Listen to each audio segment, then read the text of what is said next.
नमस्कार साथियों, काव्य प्रसंग में आपका स्वागत है। आज अमरीकी अश्वेत कवि लैंगस्टन ह्यूज की कुछ कविताएं लेकर आपके सामने हाजिर हूँ। इन कविताओं का अनुवाद रामकृष्ण पांडे का किया हुआ है। पहली कविता है सवाल।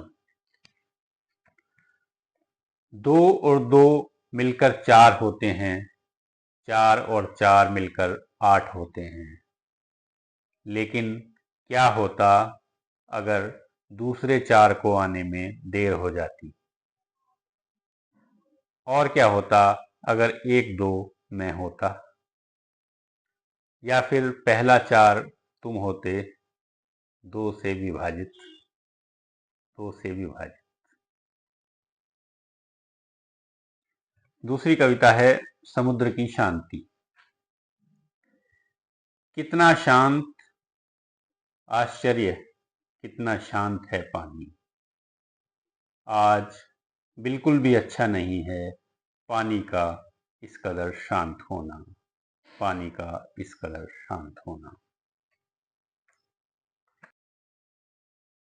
एक कविता है दमन। अब सपने उपलब्ध नहीं हैं स्वप्नदर्शियों को, अब सपने उपलब्ध नहीं हैं स्वप्नदर्शियों को, न ही गीत गायकों को। कहीं कहीं अंधेरी रात और ठंडे लोहे का ही शासन है। पर सपनों की वापसी होगी और गीतों की भी, पर सपनों की वापसी होगी और गीतों की भी। तोड़ दो इनके कैद खानों को, तोड़ दो इनके कैद खानों को। एक कविता है व्यक्तिगत। व्यक्तिगत लिखकर लिफाफे पर चिट्ठी भेजी भगवान ने, व्यक्तिगत लिखकर लिफाफे पर मैंने उसका जवाब भेज दिया, मैंने उसका जवाब भेज दिया। एक कविता है लुसिंडा के लिए एक प्रेम गीत। प्रेम एक पका हुआ फल है, एक बैंजनी पेड़ पर उगा हुआ। प्रेम एक पका हुआ फल है, एक बैंजनी पेड़ पर उगा हुआ। उसे एक बार चखो और फिर शुरू होगा इसके सम्मोहन का जो सिलसिला तुम्हें जीने नहीं देगा। प्रेम एक रोशन सितारा है, प्रेम एक रोशन सितारा है, सुदूर दक्षिण के आकाश में चमकता हुआ। इसे संभल कर देखो, इसकी धधकती ज्वाला तुम्हें अंधा बना सकती है। प्रेम एक ऊंचा पहाड़ है, आंधियों में सख्ती से खड़ा हुआ। प्रेम एक ऊंचा पहाड़ है, आंधियों में सख्ती से खड़ा हुआ। बहुत ऊंचा मत चढ़ना, कहीं तुम्हारा दम न उखड़ जाए, कहीं तुम्हारा दम न उखड़ जाए। एक कविता है जैसे जैसे मेरी उम्र बढ़ी। अरसा हुआ अपना वह सपना मैं भूल गया, अरसा हुआ अपना वह सपना मैं भूल गया था। पर वह था मेरे साथ ही सूरज की तरह चमकीला। फिर वह दीवार उठी, आहिस्ता आहिस्ता उठी, मेरे और मेरे सपनों के बीच आसमान तक उठी। वह दीवार और उसका साया भी उठा। मैं एक काला आदमी हूँ, मैं उसके साए में लेट गया। अब मेरे सपने की रोशनी नहीं थी, मेरे सामने, मेरे ऊपर सिर्फ उसका साया था।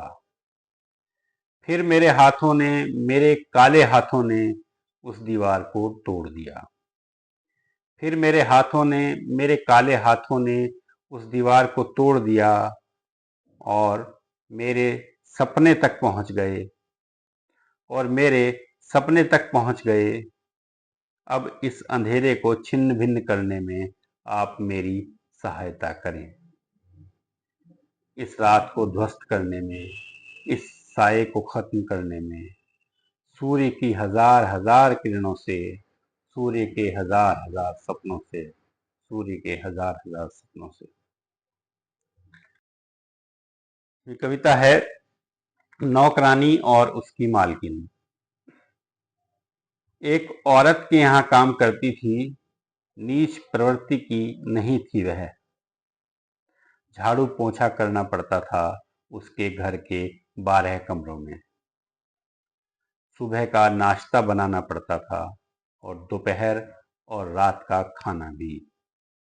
उसके बाद समय बचा उसके बच्चों को भी संभालो, धोना पोंछना, कपड़ों को इस्त्री करना, ऊपर से कुत्ते को भी घुमाना। इतने काम के बोझ से मेरा शरीर चूर चूर हो जाता था थककर। एक दिन मैंने कहा, मालकिन, मेरी देह टूट रही है, आखिर इतना क्यों खटाती हो? चाहती क्या हो, एकदम से गधी बना देना? वह तो अवाक रह गई थी मेरी बात सुनकर। कहा, अरे अल्बर्टा, ऐसा तो नहीं है। मैं तुझे कितना प्यार करती हूँ यह तो तू जानती ही है। मैंने कहा, प्यारी मालकिन, तुम्हारी बात तो ठीक है, पर क्या मैं तुम्हें प्यार करूंगी? क्या मैं इतनी बेवकूफ हूं? कोई कुतिया हूं क्या? कोई कुतिया हूं क्या? ये कविता है मैं भी अमेरिका का गीत गाता हूं।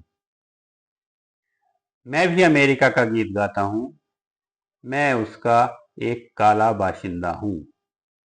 जब मेहमान आते हैं वे मुझे रसोई घर में भेज देते हैं, पर मैं हंसता हूं और खा खा कर पेट भर लेता हूं और पहलवान की तरह मोटा होता रहता हूं। कल जब मेहमान आएंगे मैं सीधे मेज पर बैठ जाऊंगा और किसी की हिम्मत नहीं होगी कहने की कि जाओ रसोई घर में वहीं जाकर खाना खाओ। फिर वे देखेंगे मैं कैसा जवां मर्द हूं।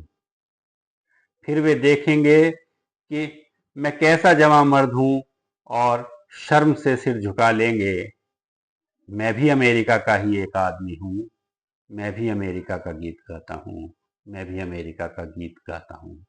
Langston Hughes. शुक्रिया मित्रों।